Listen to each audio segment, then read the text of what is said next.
ಯಾರು ಮೈನಾ? ಯಾರು ನಿನ್ನ ತಡೆದಿದ್ದು? ಸೆಕ್ಯೂರಿಟಿನಾ?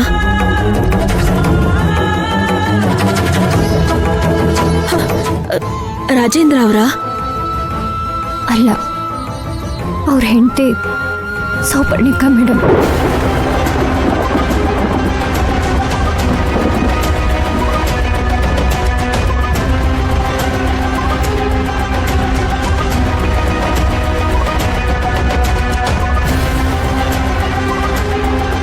ನಾನಲ್ಲಿಗೆ ದುಡ್ಡಿನ ಸಲುವಾಗಿ ಹೋಗಿದ್ದೀನಿ ಅಂತ ಅವ್ರಿಗೆ ಹೇಗೋ ಗೊತ್ತಾಗೋಗೈತೆ. ಅಲ್ಲ ಮೈನಾ, ಅವ್ರಿಗೆ ಹೇಗೆ ಗೊತ್ತಾಗಕ್ಕೆ ಸಾಧ್ಯ?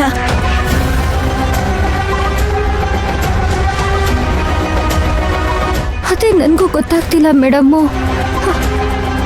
ಗೇಟ್ ಹತ್ರನೇ ನಿಲ್ಸ್ಕೊಂಡು ಹಂಗಿಂದಂಗೆ ನನ್ನ ಕಳಿಸ್ಕೊಟ್ಬಿಟ್ರು.